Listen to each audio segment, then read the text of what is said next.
नमस्कार। मैं नीरज कुमार जलेसर पाठशाला में आपका हार्दिक स्वागत करता हूं। क्लास 11 के गणित के इस बैच में हमने अब तक 3 प्रश्नावलियों को सॉल्व कर लिया है।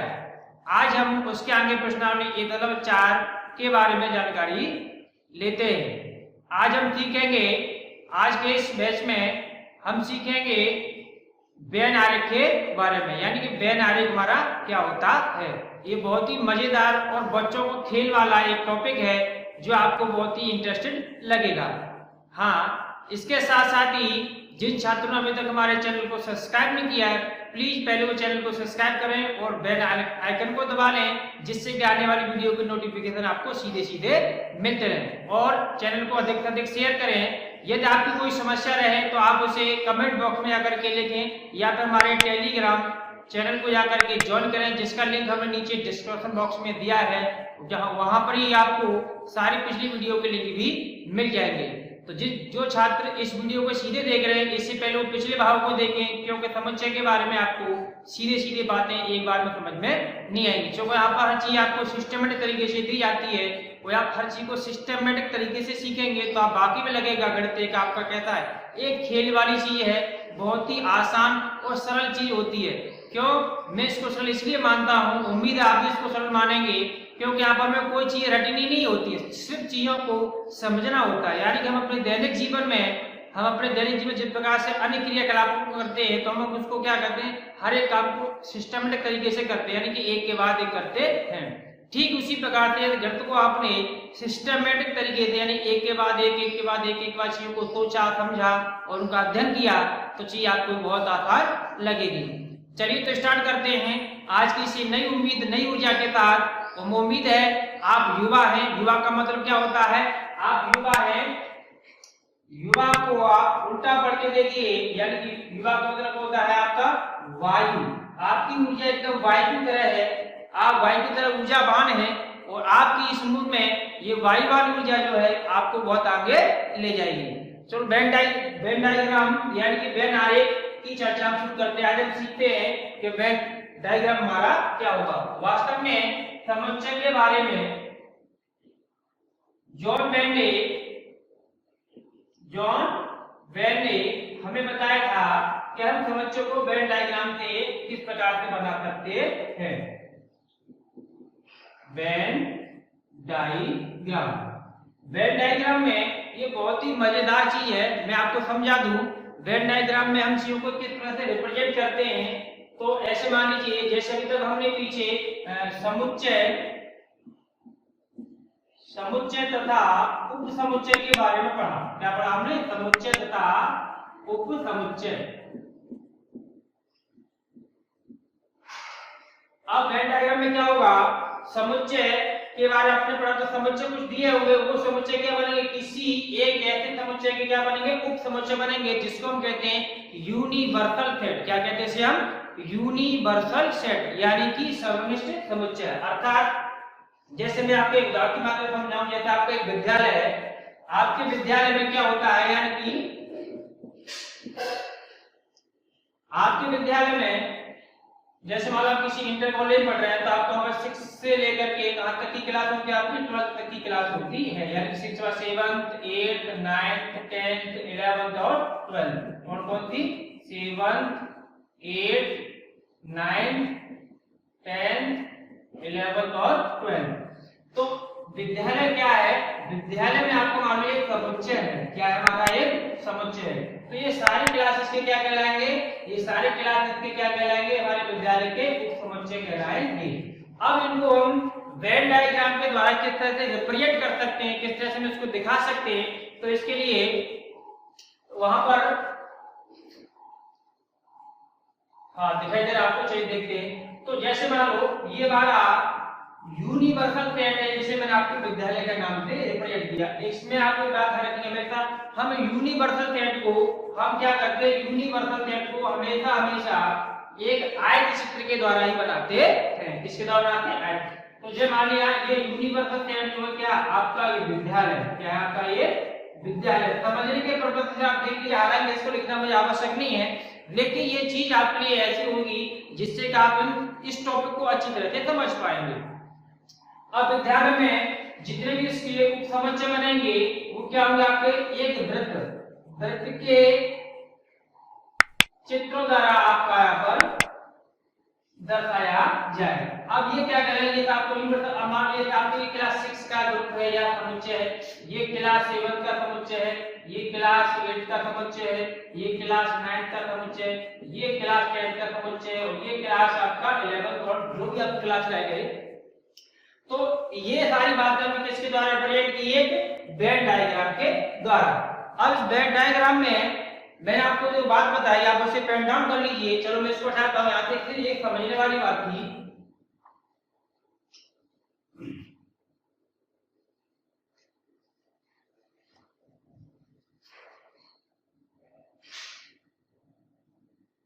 वेन डायग्राम हमारा यूनिवर्सल सेट होता है, कौन सा सेट होता है, यूनिवर्सल सेट। यूनिवर्सल सेट को हम हमेशा किसके रिप्रेजेंट करेंगे, हमेशा आयत चित्र तथा इसके उप समुच्चय जो भी इसके अंदर जो आएंगे, इसके उप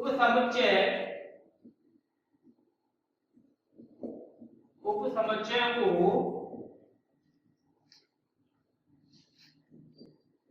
वर्ग चित्र के द्वारा, कोई वर्ग नहीं, वृत्त चित्र के द्वारा प्रदर्शित करते हैं। यानी कि हमने क्या लिखा, हमने कहा यूनिवर्सल सेट जो होता है, यूनिवर्सल सेट को हम हमेशा किसके द्वारा, आयत चित्र के द्वारा रिप्रेजेंट करते तथा इसके उप समुच्चय को किसके द्वारा, वृत्त चित्र के द्वारा प्रदर्शित करते हैं। चलिए अब इसके लिए हम क्या करें, एक उदाहरण लेते हैं जिससे कि चीज हम आसानी से समझ पाए। बेचारा मैंने आपको पिछला उदाहरण दिया था, वो भी आपका काफी आसान और सरल था। ये आपके समझ में अभी कोई चीज नहीं आ रही हो, चलो मानते हैं पर दो सेट हैं, दो समुच्चय हैं,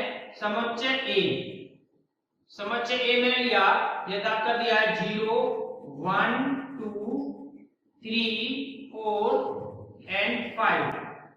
दूसरा समुच्चय मैंने बी लिया, बी क्या है आपके 4 5 6 7 8 9 10। अब इन दोनों को हम क्या करेंगे, वेन डायग्राम द्वारा किस तरह से रिप्रेजेंट करेंगे, तो मैं आपको बता दूं। इनका जो यूनिवर्सल सेट होगा जिसकी चर्चा पिछले वीडियो के माध्यम से कर चुके हैं, यानी कि एक ऐसा समुच्चय जिसमें ये सारे नंबर आते हो, ये सारे नंबर आते हो, इनका यूनिवर्सल सेट होता है। तो इसको हम किस तरह रिप्रेजेंट करेंगे, तो यूनिवर्सल सेट के लिए क्या बनाएंगे, आयत बना लेंगे। यानी कि ये एक ऐसा समुच्चय होगा, यूनिवर्सल सेट कैसा होगा, यूनिवर्सल सेट में ये सारे के सारे अवयव आपके पाए जाएंगे, 0 से लेकर के कहां तक लेकर 10 तक, 0 1 और लास्ट कहां पे आपका क्या आ गया 10। ये सारे समुच्चय यानी कि इस यूनिवर्सल सेट में पड़ जाएंगे। अब इसके अंदर समुच्चय ए को हम किसके द्वारा रिप्रेजेंट करेंगे, वृत्त के द्वारा। समुच्चय बी को हम किसके द्वारा रिप्रेजेंट करेंगे, वृत्त के द्वारा। अब यहाँ पर इसको हम ओवरलैपिंग कैसे करते हैं, किस में ओवरलैपिंग नहीं करते और क्यों करते हैं, ये सारी जानकारी हम आगे वाली चीजों को देखते चलेंगे, तब हम इसको चीज को समझ पाएंगे। फिलहाल हमें सिर्फ इतना समझना था कि यूनिवर्सल सेट को हम हमेशा कैसे आयत चित्र के द्वारा रिप्रेजेंट करते हैं तथा उसके उप समुच्चय को हम किसके द्वारा, वृत्त चित्र के द्वारा प्रदर्शित करते हैं। अब ये ओवरलैपिंग वाली चीज मैं आपको सर्कल के अंदर दिखाई है, ये देखो ओवरलैपिंग क्यों कहते हैं, इसमें हम चर्चा कर लेते हैं। एक्चुअल में होता क्या है, जब दो सेटों को हम लेके बात करते हैं, इसके कुछ ऑपरेशन होते हैं, इनके कुछ ऑपरेशन होते हैं जिनकी हम चर्चा करते हैं। आप ऐसे जल्दी से इसे नोट कर लीजिए या वीडियो को आप रोक करके इसे स्क्रीनशॉट ले सकते हैं।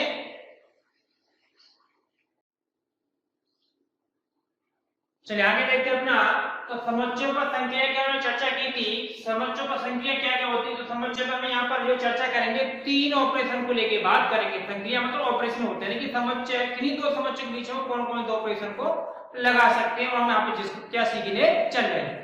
तो पहला अपना ऑपरेशन है समुच्चयों का सम्मेलन। कौन सा, समुच्चय का सम्मेलन, जिसको हम कहते हैं यूनियन ऑफ सेट्स, क्या कहते हैं इसको, यूनियन ऑफ सेट, यानी कि दो समुच्चयों को हम जब जोड़ते हैं तो किस प्रकार से जोड़ते हैं इसके बारे में आप जानकारी सीखेंगे कि किस प्रकार से जोड़ा जाता है, जिसको कहते हैं सेट ए और सेट बी है। तो यूनियन का चिन्ह होता है इस प्रकार से लिखते हैं कि ए यूनियन बी। तो ए यूनियन बी एक्चुअली होता क्या है कि ए में आपको होगा कि x such that x, x such that x, और क्या होगा कि x जो होगा बिलोंग्स टू ए या x belongs to b।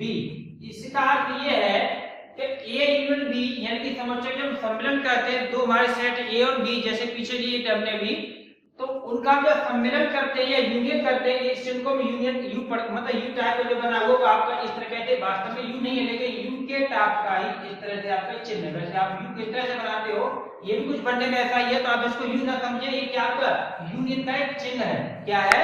Union का एक चिन्ह, यानी कि दो समुच्चय का सम्मिलन इस चिन्ह के द्वारा हम प्रदर्शित करते हैं। तो ए यूनियन बी क्या होगा, एक्स सचनेट एक्स, और एक्स क्या होगा, एक्स या तो सेट ए का अवयव होगा या फिर एक्स बी का अवयव होगा, मतलब दोनों में किसी एक का अवयव होना तय है। मतलब जैसे मान लीजिए मैंने एक, जैसे मान लो जैसे सेट ए है, सेट ए में आपने दिया 1,3 और सेट बी में आपने दिया मान लो मैंने आपका 3, 4, 5, 6। अब आपका ए यूनियन बी की बात करें तो ए यूनियन बी कुछ प्रकार से होगा, तो 1 2 3 और 4 5 6। अब क्या है इसमें तीन जो तीसरा अवयव है इसका, यानी कि 3 जो है यहाँ पर भी दिया, तो इसको हमने रिपीट नहीं किया, लेकिन अब जैसे 1 जो है ए यूनियन बी में 1 पहला जो अवयव है या तो सेट ए से बिलोंग कर रहा है सेट बी से बिलोंग कर रहा है। इस प्रकार से आपका लास्ट वाला 6 है तो 6 या तो ए से बिलोंग करेगा या फिर बी से, यानी प्रत्येक अवयव को हम यहाँ पर ऐसे देख सकते हैं। मैंने ये मत सोचना कि मैंने 1/6 कोई बताया तो 1/6 ही बिलोंग करेंगे बाकी नहीं करेंगे, ऐसा नहीं है। मतलब प्रत्येक अवयव शुरू से लेके अंत तक प्रत्येक अवयव या तो सेट ए से बिलोंग करेगा या सेट बी से बिलोंग करेगा। बिलोंग मतलब या तो सेट ए से आएगा वो अवयव या सेट बी का अवयव होगा। तो ये हुआ था आपका ए यूनियन बी।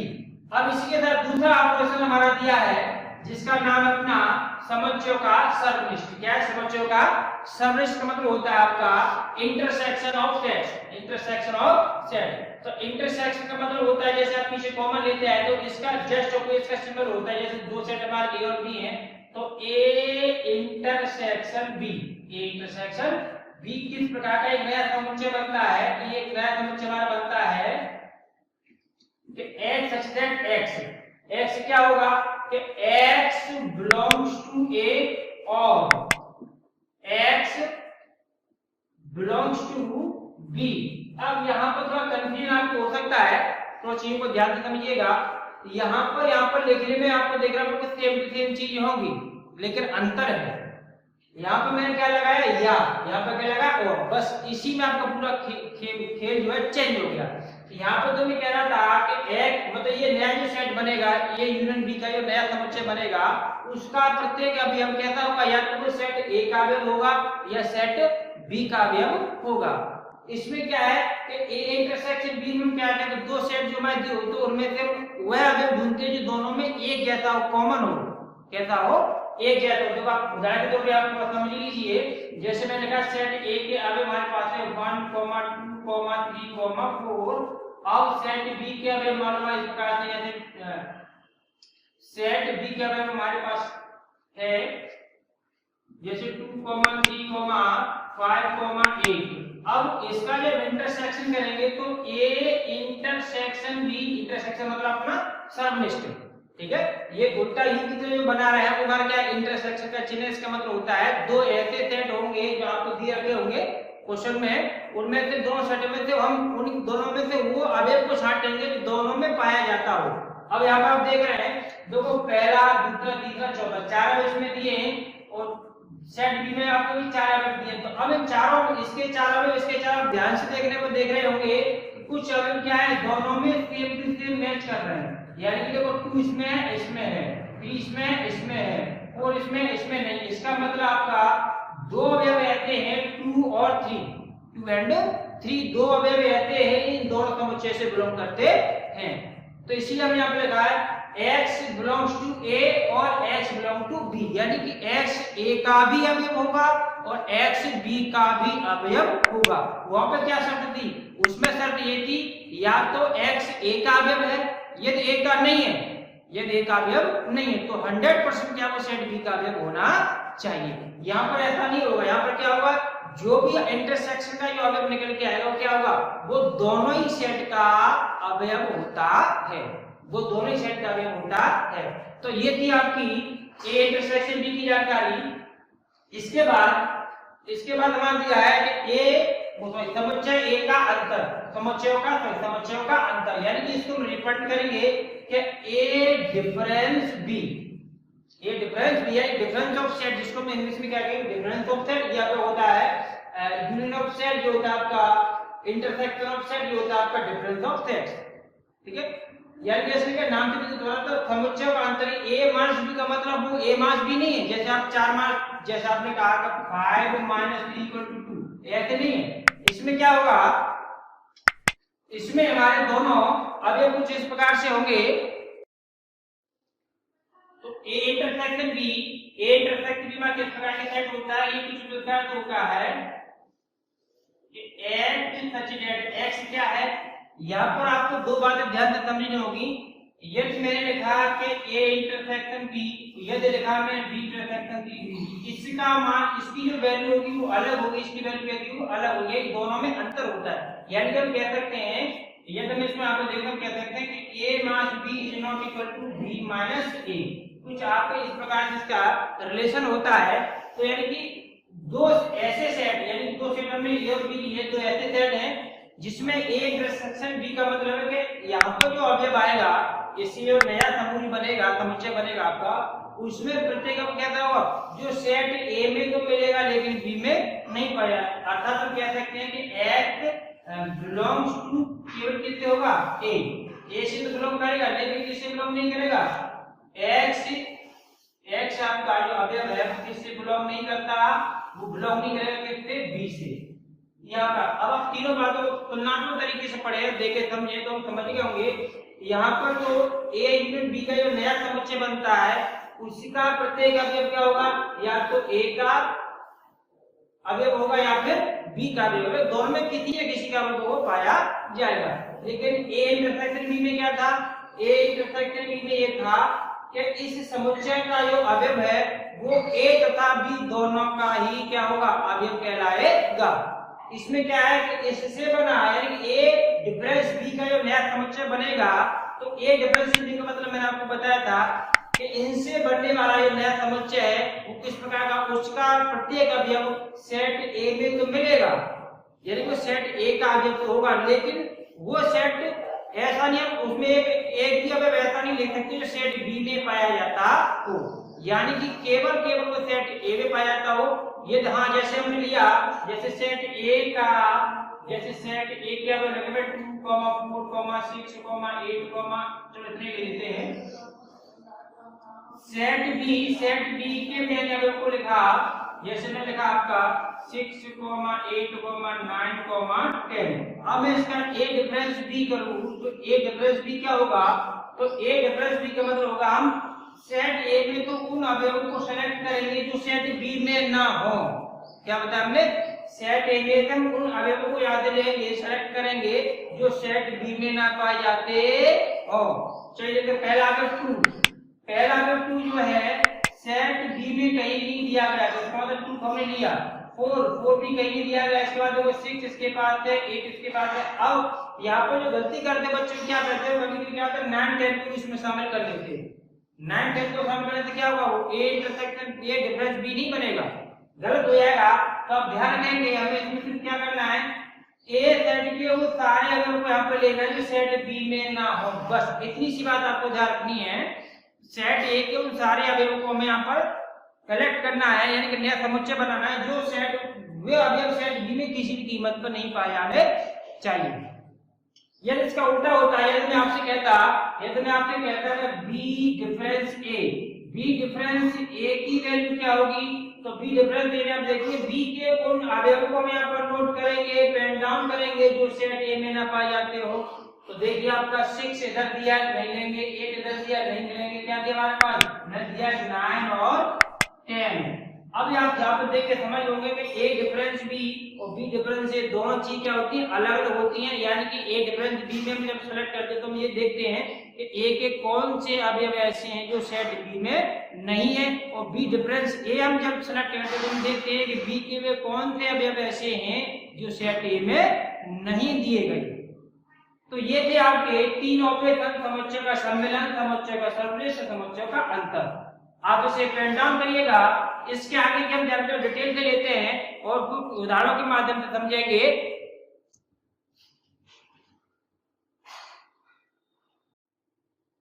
चलिए अब इसके बाद हमने जो तीनों ऑपरेशन पढ़े उन तीनों ऑपरेशन के कुछ गुणधर्म किस प्रकार के होते हैं। पहला गुणधर्म है, पहला देखते हैं सम्मिलन की संख्या के कुछ गुणधर्म। जैसे पिछली छोटी क्लास में पढ़ते आए थे, जैसे अपना क्रमबद्ध नियम था, शास्त्र नियम था, ठीक है, ये सारे नियम यहाँ पर भी पहला मतलब लागू होते हैं। तो किस किस चीजों पर कहाँ कहाँ लागू होते हैं उसको हम देख लेते हैं।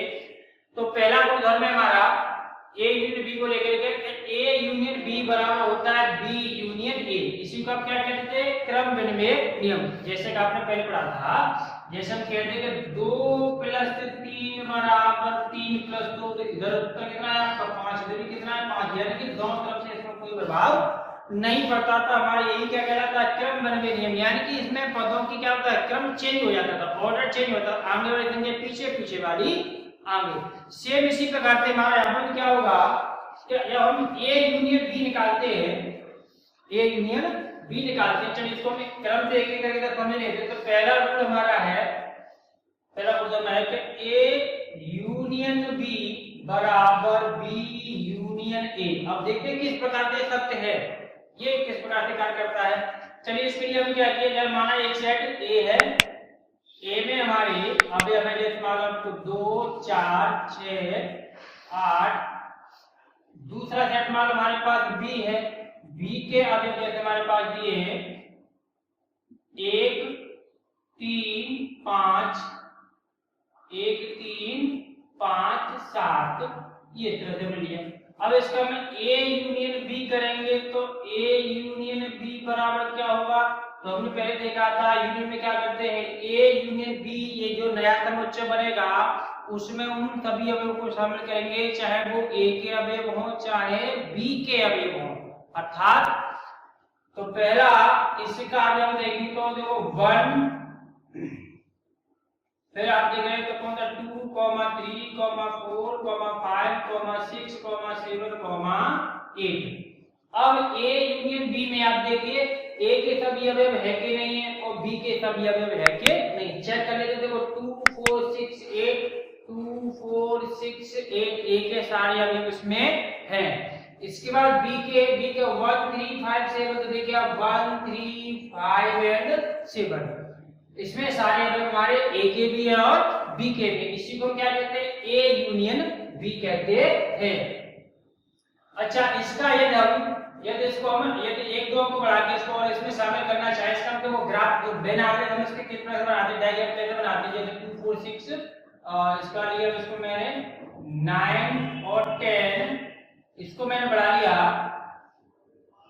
8 9 एंड 10। चलिए अब इसका मैं ए यूनियन बी करते हैं, तुम्हारे किस प्रकार से होता है 8 के बाद कौन कौन तुम्हारा आगे बढ़ जाता है 9 एंड 10। यहाँ भी आपकी सेम वही सिचुएशन में रहेगी कि ए यूनियन बी। अब इसका हम वेन डायग्राम जो बनाते हैं तो हम मतलब इसका जो यूनिवर्सल सेट होता है, कौन सा सेट यूनिवर्सल सेट, जिसको हम क्या करेंगे u के द्वारा प्रोजेक्ट करते हैं और आयत चित्र के द्वारा इसको बनाते हैं। तो u हमारा पे लिखते हैं, u का मतलब क्या है, ये हमारे एक नया जो सेट बना के हमारा यूनिवर्सल सेट है। यूनिवर्सल सेट में अब समुच्चय ए यानी सेट ए के लिए हम एक क्या बनाएंगे, एक वृत्त बनाएंगे, समुच्चय बी के लिए क्या बनाएंगे, दूसरा वृत्त बनाएंगे। अब इसमें नंबर्स को किस तरह से लिखेंगे, तो सेट ए के सभी वे नंबर जो सेट ए में दिए, तो हमने देखा क्या दिया हमारे पास, ये सेट ए है, ये वाला सेट हमारा क्या है बी है। तो इसमें हम शामिल करेंगे कितने, तो आपका 2 4 6 8 2 4 6 8 9 एंड 10। अब देखिए मैं यहाँ पर 2 4 6 को तो मैंने सर्किल ए में कहा लिखा है जहां ओवरलैपिंग नहीं हो रही, जहां पर ओवरलैपिंग नहीं हो रही। क्या दिखाई पड़ रहा है आपको? चलो ब्लैक से लिख लेते हैं। ये वाला सेट हमारा ए, ये वाला सेट हमारा क्या बी। यहाँ पर लिखा मैं 2, यहाँ लिखा हमने 4, यहाँ पर लिखा 6। और ओवरलैपिंग वाले एरिया में यहाँ पर हमने 8 9 और 10 को लिखा। अब 8 9 10 को मैंने यहाँ पे क्यों लिखा कि आप देख रहे होंगे 8 9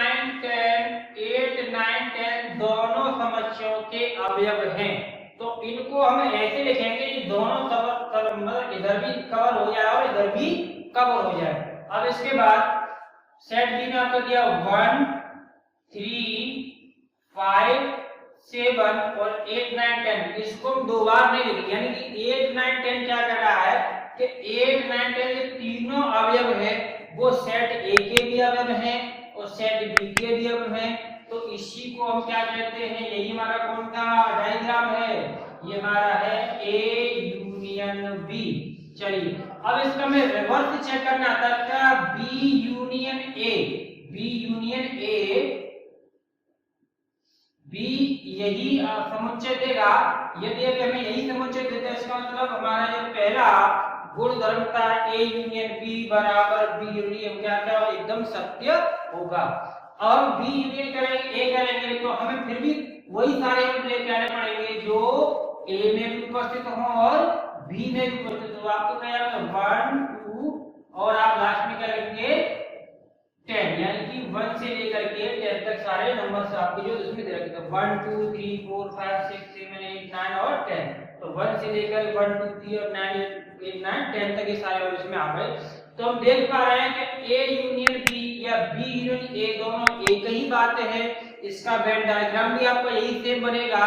इसी को आप चाहे तो लिख सकते हो क्या, या आप इसको कह सकते हो बी यूनियन ए, इसको क्या कह सकते हो बी यूनियन ए। दोनों का वेन डायग्राम क्या होता है, सेम ही होता है। तो ये हमारा पहला ऑपरेशन का है, पहला गुण होता है कि ए यूनियन बी बराबर बी यूनियन सी हमारा एकदम से क्या हुआ प्रूफ हो गया, यानी कि सिद्ध हो गया। अब इसके लिए आप इसे पेन डाउन करिए जल्दी से या स्क्रीनशॉट लीजिए। मैं इसको यहाँ पे रिमूव कर रहा हूँ। अगले वाले गुणधर्म को पढ़ते हैं। प्रॉपर्टी वाइज क्या है कि A union B union C, और यहाँ पर आपका जो नियम दिया है शास्त्र नियम, तो शास्त्र नियम में उम्मीद करता हूं आपको ये हो गया होगा। चलिए इसको मैं यहाँ से हटाते हैं। यदि आपने नहीं किया तो वीडियो को पॉज करें, वीडियो को पहले रोक करके आप इसको नोट करिए, तब आगे इसको प्ले करके देखा करिए। अगर चीज आपकी बात एक बार में समझना है तो वीडियो को 2 बार या 3 बार प्ले बैक करके उसकी चीजों को देखिए और समझने की कोशिश करिए। चलिए अब इसको मैं यहाँ से हटाता हूँ। इसके बाद हम देखेंगे 3 सेट एबीसी को लेकर के, जो हमेशा शास्त्र नियम कम से कम 30 संख्या को लेकर बनता था। पहले हम जैसे पढ़ाता है, जैसे अपने पास होता था, जैसे हमारे पास संख्या है, जैसे हमने लिखा 3 + 4 + 5 और मैंने यहाँ लिख दिया 3 + 4 + 5। तो देखना आप ध्यान से, दोनों तरफ नंबर तो एक ही है, टोटल करने पर का आंसर लेकिन हम जोड़ लेंगे तो आंसर में कैसा आएगा, सेम ही आएगा। लेकिन यहाँ पर क्या एक ब्रैकेट का गेम चलता है, पहले दोनों संख्या हमारे एक कोष्टक में बंद है, इधर बाद की दोनों संख्याएं यहाँ हमारे क्या एक कोष्टक में बंद है। तो बोर्ड मास के नियम से क्या कहते थे कि पहले किन संख्या को जोड़ते हैं, पहले हम उन संख्या को जोड़ते थे किसी कोष्टक के अंदर आती हैं, यानी जिनका में चाहे जोड़ना हो, चाहे उनका में गुणा करना हो, चाहे भाग करना हो, लेकिन जो ब्रैकेट के अंदर बंद है हम सबसे पहले उस वाले ऑपरेशन को कंप्लीट करते हैं। तो इस आधार पर इसको क्या कहते हैं 7 + 5, इधर क्या कहते हैं 3 + यहाँ पर 4 + कितना 9। तो यहाँ पर हमने इन दोनों को ऐड किया, यहाँ पर हमने इन दोनों को ऐड किया, तो 7 + 5 आपको कितना होगा 12, आपको इधर कितना होगा 12, यानी कि दोनों तरफ से वैल्यू जो आ रही है वो बराबर आ रही है। क्या इसी प्रकार से यही बार क्या था शास्त्र नियम होता है, क्या इसी प्रकार से ये हमारे समुच्चयों में भी लागू होता है। चाहिए तो अगला गुणधर्म यानी अगली प्रॉपर्टी क्या है हम देख लेते हैं। तो सेकंड प्रॉपर्टी हमारी क्या है, सेकंड प्रॉपर्टी हमारी है कि A union B union C बराबर, फिर इधर भी लिखा आपका A union B union C. अब इसमें क्या हमने पहले दोनों समुच्चयों को एक ब्रैकेट में रखा इधर बाद के दोनों समुच्चयों को हमने एक दूसरे ब्रैकेट में रखा। अब मान लीजिए हमारे पास 3 सेट हैं, तो A बराबर 1, 2, 3, 4, B बराबर हमने लिया जैसे आपका 3, 4, 5, 6, C बराबर हमने लिया कौन सा, C बराबर लिया था हमने तो 2, 3, 5, 8, 9 इस प्रकार से। अब तीनों सेटों को हम क्या करेंगे, तीनों सेटों को हम चेक करेंगे A union B union C का रिजल्ट क्या प्राप्त होता है शास्त्रीय नियम के अकॉर्डिंग। तो इसका जो LHS वाला भाग है तो उसकी पहले वैल्यू निकालेंगे, क्या हमारा कि A यूनियन B और यूनियन C। अब इनके यहाँ पे वैल्यू पुट कर दें तो A यूनियन B कहता है हमसे, क्या कहता है, तो पहले इस वाले पोर्शन को सॉल्व करते हैं, यानी कि ब्रैकेट के अंदर चीज तो हम पहले उसको सॉल्व करते हैं।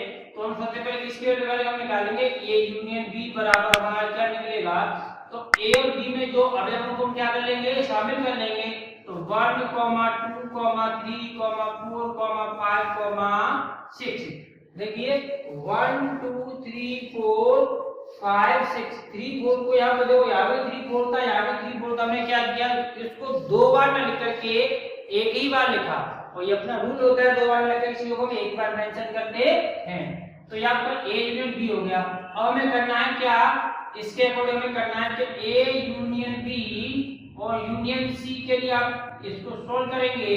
तो A यूनियन B की जो वैल्यू हमें पहले से ही पता है कि A यूनियन B ये है, इसी में क्या करेंगे, समुच्चय C को भी शामिल कर देंगे। तो देखो 1, 2, 3, 4, 5, 6 ये तो हमने A यूनियन B को यहाँ पर बता दिया। अब इसमें देखिए क्या 2 यहाँ पर दिया था पहले से है, यदि है तो इसको द्वारा नोट नहीं करेंगे, 3 पहले से इसको द्वारा नोट नहीं करेंगे, 5 पहले से इसको द्वारा नोट नहीं करेंगे, 8 नहीं तो इसमें हम 8 को बढ़ा देंगे, 9 तो इसमें हम 9 को भी बढ़ा देंगे। इस प्रकार से आपको अपना नया सेट मिला A union B union C। अब इसका जस्ट अब रिवर्स करेंगे, ये वाली पोर्शन तो इसमें सबसे पहले क्या निकालेंगे, यानी ये तो आपका था RHS को सॉरी LHS को लेकर क्या था, इधर का पोर्शन आपका किसको लेकर था, LHS को। अब इसकी मैं RHS वाले पोर्शन में देखूंगा तो हम सबसे पहले किसको सॉल्व करेंगे, B यूनियन C को। तो हमने यहाँ पे लिख दिया B यूनियन C बराबर, अब B यूनियन C में 2 सेट हम B और C को लेंगे। अब इसमें हम पहले से A को शामिल नहीं करेंगे, केवल B और C की बात करेंगे। B और C में आप देखिए देखो यहाँ पर 2 दिया है तो 2 लिखिए, 3 दिया है तो 3 लिखिए, 4 देखो यहाँ पर दिया है, फिर आपका 5 दो जगह दिया तो एक बार लिखेंगे, फिर आपका 6 दिया है, फिर आपका 8 दिया है, फिर आपका 9 दिया है। अच्छा मैं आपको एक बात और बता दूं, अब जब आगे पीछे और इस पर कोई प्रभाव नहीं पड़ता, या मैं चाहता तो पहले आपको सेट बी को 3, 4, 5, 6 पूरे लिख लेता, फिर इसके बाद यहाँ तो डाटा में तो 2 नोट कर लेता, 3 पहले हम नोट कर चुके तो 3 को नहीं लिखते, 5 को नहीं लिखते, 8 और 9 को लिख देते। अब जब आगे पीछे होने से हमारे सेट यानी कि समुच्चय नहीं बदलते तो उससे हमारा कोई प्रभाव नहीं पड़ता। अब इसका हमें निकालना था क्या कि A यूनियन ब्रैकेट में B यूनियन C। अब हम B यूनियन C की जो वैल्यू पहले ही निकाल चुके थे, इसमें किसको शामिल कर लेना है, अब A को शामिल कर लेना है। तो सेट A वाला क्या है 1, 2, 3, 4, चलो मैं यहां से शुरू करता हूं। तो 1, 2, 3, 4 चार अब थे। अब B यूनियन C आता है कि देखो 2 पहले से नोट कर चुके, आप 3 कर चुके, 4 कर चुके, तो इसका आपका क्या रहेगा, तो 5, 6, 8 एंड 9, 5, 6, 8 एंड 9। अब आप इस वाले आंसर को आप ये वाले को इस वाले को ज्योमेट्रिक लाइन दोनों को आप मिला के देखिए, देखो 1, 1, 2, 2, 3, 3, 4, 4, 5, 5, 6, 6, 8, 8, 9, 9, यानी कि ये शास्त्रीय नियम हमारे शास्त्रीय नियम यहाँ समुच्चय में भी हमारा काम करता है। तो ये अपना दूसरा इसका उदाहरण है, दूसरी प्रॉपर्टी क्लियर हुई। अब इसका जब इसके जब बेड डायग्राम की बात करते हैं तो बेड डायग्राम कुछ इस प्रकार से बनेगा। इसका किस प्रकार से बनेगा कि ये आपका सेट मान लो हो गया A, ये सेट हो गया आपका मान लो B, और ये सेट हो गया मान लो आपका C। ये कौन सा हो गया C। तो set A, B and C तीनों का यूनियन है तो हम तीनों में क्या कर देंगे, इसको शेडेड कर देंगे, यानी कि इसको छायांकित कर देंगे। इस तरह से आपको क्या दिखाएगा, ये आपको दिखाएगा कि A union B union C. अब इसका फ्रैक्चर नियम के अकॉर्डिंग दर्शक करते हैं, इसमें कोई प्रभाव नहीं पड़ता। तो ये आपका इसका हुआ क्या, वेन डायग्राम। अब इसके आप इसे जल्दी से नोट करिए। इसके बाद हम अगला गुणधर्म लेके चलते हैं, तत्समक नियम वाला। तो A in union phi equal to A होता है।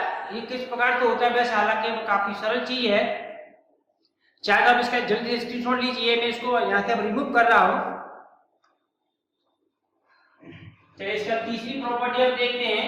तीसरी प्रॉपर्टी में किस प्रकार से इसको याद, यदि आपने चीजों को वास्तव में ध्यान से समझ लिया तो आपको आने वाले प्रश्नों में या आपकी परीक्षा में आने वाले प्रश्नों में और आगे की जो कंपटीशन वाली परीक्षा होगी, यहाँ के प्रश्न आपके सीधे सीधे बनते हैं। चलिए तीसरी प्रॉपर्टी हमारी दिया है कि A union phi equal to A होता है। ये थोड़ी समझने वाली बात है, इसमें हालांकि आपको करना कुछ नहीं है।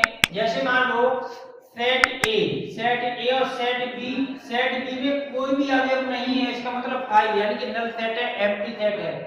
सेट ए में मान लिया मेरे पास क्या था आपका A B C and D, ये चार अवयव थे। अब इसका कर लेते हैं सेट ए यूनियन बी बराबर का क्या बनेगा, तो आप देख पा रहे हैं सेट ए में क्या बनेंगे, A B C and D.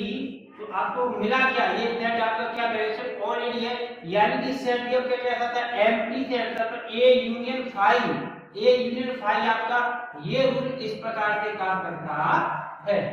A union phi बराबर क्या आपका सेट पुनः वापस क्या आपको क्या मिला, सेट ए ही मिला। इसका मतलब हम किसी सेट की यूनियन कराते हैं, किसी सेट की दूसरे यूनियन कराते हैं, तो वो नल सेट है या एम्प्टी सेट है, तो उसका रिवर्स यानी कि उसका जो हमें आंसर मिलता है वही सेट मिलता है जो पहले से हमारे पास अवेलेबल था। यानी कि खाली सेट या रिक्त समुच्चय के साथ कोई भी यूनियन नहीं होता, इसका कहने का मतलब ये था। इसके बाद की चौथी प्रॉपर्टी है।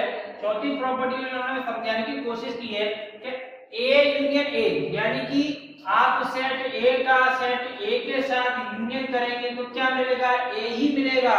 क्योंकि सेट ए जैसा आपका ये है, ये सेट ए का अवयव आपको दे रखा है क्या, A B C and D, और आप क्या कर रहे हैं, ए यूनियन ए कर रहे हैं, तो आपको नोट की क्या मिलेगा, यही सेट मिल जाएगा A B C and D. अर्थात आप इसको क्या कह रहे हो, सेट ए का नाम भी आपका क्या है, सेट ए दिया पहले से ही। तो ये आपको ये चौथी प्रॉपर्टी तैयार होगी। इसके बाद इसका पांचवा प्रॉपर्टी था आपको, चलो मैं इसको इधर में यही मेंशन कर लेता हूं कि यू का मतलब यहाँ पर आपका क्या है, यूनिवर्सल सेट है। तो यूनिवर्सल सेट में क्या होता है हमारा, यूनिवर्सल सेट का आप चलो इसको ऐसे समझा देता हूं। ये आपका है यूनिवर्सल सेट, इसमें मैंने सेट ए को मान लिया। अब इसका आप क्या करेंगे, यूनियन करेंगे, किसके साथ, यूनिवर्सल सेट के साथ यूनियन करेंगे। तो क्या होगा, जो सेट ए क्या है, किसके अंदर आ रहा है, पहले से ही यूनिवर्सल सेट के अंदर ही आ रहा है। यानी कि आपको एक मान यूनिवर्सल सेट में दिया है, कहां से लेके 1 से लेकर के मान लो 100 तक के नंबर दिए हैं, और सेट ए में आपको दिया है मान लो 1 से लेकर के 20 तक के नंबर। और इसका क्या करेंगे, ए का यू यानी कि यूनिवर्सल सेट का यूनियन कर रहा है, तो इसके साथ ए के साथ तो नोट क्या करेंगे, 1 से लेकर के 100 तक सारे नंबर को नोट करेंगे, और यही आपका क्या कहलाएगा, यू कहलाएगा। क्या कहलाएगा, यू कहलाएगा। यानी कि वो पहले से क्या किसके अंदर टेक आ रहा है, अंडरटेक में आ रहा है, वो आ रहा करे थी यूनियन सेट के अंदर ही कौन आ रहा है, हमारा सेट यानी समुच्चय ए पहले से आपका कवर हो रहा है। तो ये थे आपके सम्मेलन की संक्रिया के कुछ गुणधर्म। इसी प्रकार से आपके कुछ गुणधर्म किसके होते हैं, सम्मेलन क्रिया किसके मानेंगे हम, समष्टि की संक्रिया के कुछ गुणधर्म। तो चलिए मैं 60 से होता है, इसका स्क्रीनशॉट लीजिए, इसे नोट करिए। अब इसके बाद हम उसके अगले भाग को देखते हैं।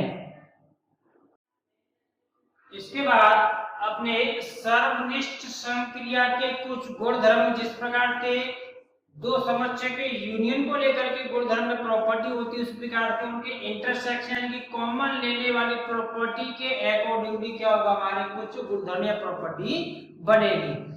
जैसे वहां पर बना था आपका A यूनियन B बराबर क्या होता है B यूनियन A। उसी प्रकार से क्या होगा आपका A इंटरसेक्शन B बराबर होगा B इंटरसेक्शन A, जिसको हम क्या कहते हैं, क्रमबद्ध नियम कहते हैं। अब यहाँ पर आप ये मत सोचिएगा कि जिस प्रकार से हम पहले ये नहीं कह सकते थे कि 5 - 2 बराबर नहीं है 2 - 5, ये बात तो सही है, वो आपका क्रमबद्ध नियम डिफरेंस को लेके काम नहीं करता, लेकिन यहाँ पर कॉमन को लेके काम कर सकता है। चलिए इसको हम एक उदाहरण के माध्यम से समझ लेते हैं, जल्दी से देख लेते हैं। तो पहली प्रॉपर्टी हमारी है जैसे A इंटरसेक्शन B बराबर B intersection A। B intersection A क्या होगा, ये सेट A मान लिया मैंने 1, 3, 5, 7, सेट B को माना हमने, सेट B माना है 5, 8, 9, 10। तो A इंटरसेक्शन B क्या होगा, तो देख रहे हैं क्या कोशिश में दोनों में से ओबेनिस्ट है, कॉमन है, जो अवयव दोनों सेटों में पाया जाएगा वही मान के क्या लगा A इंटरसेक्शन B का अवयव बनेगा। किसका अवयव बनेगा, A इंटरसेक्शन B का। तो देखिए 1 इसमें नहीं है, 3 इसमें नहीं है, 5 इसमें है, इसका मतलब A इंटरसेक्शन B का पहला अवयव क्या होगा 5। 7 इसमें नहीं और 8, 9, 10 इसमें नहीं, मतलब सिर्फ हमें क्या मिला, एक ही अवयव ऐसा मिला जो दोनों अवयवों में उपस्थित था, वही वाला क्या कहलाएगा आपका A इंटरसेक्शन B कहलाएगा। अब इसका उल्टा कर लीजिए आप, तो B इंटरसेक्शन A, तब भी आपको यही अवयव आएगा क्योंकि दोनों में एक ही अवयव कॉमन है, इसका मतलब हमारे यहाँ पर क्रमबद्ध नियम काम करता है। अब इसका दूसरा भाग आपका सेम पिछला यूनिट तक क्या करेंगे, सेट A और सेट B का क्या निकालेंगे, इंटरसेक्शन एक सेट C होगा, फिर उसका जाकर इंटरसेक्शन निकालेंगे, फिर जब हम B और C का इंटरसेक्शन निकालेंगे, उसके बाद फिर किसका A और इस वाले नए सेट का इंटरसेक्शन निकाल करके देखेंगे। पिछले उदाहरण के तौर पर यहाँ भी हमारे क्या दो बच्चे कहते हैं एकदम बराबर आएंगे, ये तो फिर भी आपकी समस्या रहेगी, तो हम इसका जब एक्सरसाइज को सॉल्व कराएंगे इस तरह के हमें काफी क्वेश्चन मिलेंगे, यहाँ पर हम आज चीजों को डिटेल पे समझेंगे भी। फाइल का हम A के साथ इंटरसेक्शन करते हैं, मतलब फाइल में कौन सा सेट है जो A और A में नहीं, तो मतलब हम देखें फाइल में तो कोई सेट ही नहीं होता, फाइल में तो कोई सेट होता ही नहीं, भाई क्या होता है तो समस्या होता है। ये तो उसका A के साथ इंटरसेक्शन करेंगे तो क्या होगा, हमें केवल A ही मिलेगा, यानी कि स्लॉट के सेट में A मिलेगा, और U और A का इंटरसेक्शन करेंगे यानी कि सेट U में और A में क्या चीज हमारी कॉमन होगी, तो सेट A ही पूरा का पूरा कॉमन होगा, A इंटरसेक्शन A पूरा लॉट के सेट A मिलेगा। और ये आपका जो है बंटन नियम को हम एक बार समझ लेते हैं, जो इसका छठवां पार्ट है, इसको हम वितरण नियम भी कहते हैं। जैसा पिछली क्लास में पढ़े थे, जैसा आपने पिछली क्लास में क्या पढ़ा था, बंटन नियम जैसे आप पढ़ते थे 2 ब्लैक 3 + 5 बराबर क्या करते थे आप, 2 × 3 + 2 × 5 बराबर 2 बजे 2 दिया कितना 6 + 2 बजे 10 बड़ा कितना आपको 16, कितना आता था 16। लेकिन इसी क्वेश्चन को हम कहते हैं ऐसे भी सॉल्व कर सकते थे, 2 और 5 से 3 कितना हो गया 8 और 2 × 8 कितना हो गया आपका 16, तो उत्तर तो ऐसे ही रहता है। लेकिन ये नियम क्या करता है, ये नियम जैसे कोष्ठक के अंदर संख्या को ले आते हैं तो क्या करता था, आपको पिछली 9, 10 के स्टैंडर्ड में पढ़ा होगा, तो 2 × 3 कर देते थे, प्लस होता तो प्लस लगाते थे, मास होता तो मास लगाते थे, फिर आप 2 × क्या करते थे, यही आपका नियम क्या कहलाता, यही नियम आपका वितरण नियम या बंटन नियम कहलाता है। क्या इसी आधार पर हम दो समस्याओं में ये नियम लगा सकते हैं, बिल्कुल लगा सकते हैं, इस आधार पर इस नियम को भी यहाँ पर हम अप्लाई कर सकते हैं। जैसे यहाँ पर 3 सेट दिया है कि हमें बताया क्या B यूनियन C का हमें क्या करना है, A के साथ इंटरसेक्शन करना है, यानी कि उन अवयव को हमें नोट करके लिखना है जो B और C में तो यूनियन के रूप में आए, लेकिन A के साथ कैसे आए वो इंटरसेक्शन में आए। तो इसका एक आप इसे ऐसे फॉर्मूला, यानी कि इसे आप ऐसे फॉर्मूला याद रखिए, इसके द्वारा हम कई क्वेश्चनों को आगे सॉल्व करेंगे। फॉर्मूले के तौर पर आपको बातें सारी याद रखनी है, यहाँ तक की बात है, और आपको समझ में आई हो तो प्लीज इस वीडियो को लाइक करिए और देखते देखते शेयर करिए, चैनल को सब्सक्राइब कर लीजिए, जिससे कि आपको आने वाली क्लासों की नोटिफिकेशन सीधे आपको मिलता रहे। अगली वीडियो में इसके आगे का नेक्स्ट पार्ट देखेंगे, यानी आपकी एक्सरसाइज 1.4 ये आपका परिचय था, हम इसके बाद देखेंगे 1.4 के क्वेश्चंस को हम किस प्रकार से लगाते हैं। तो जिस लोग अगर थोड़ी सी हल्की भी समझ में आई हो तो मैं उनसे रिक्वेस्ट करूंगा आप वीडियो को प्लेबैक करके शुरू से लेकर एंड तक यहाँ पर पुनः इसको देखिए, समझिए, तब आप इसके अगला पार्ट यानी 1.4 एक्सरसाइज को देखिए तो आपको अच्छे समझ में आएगा। धन्यवाद।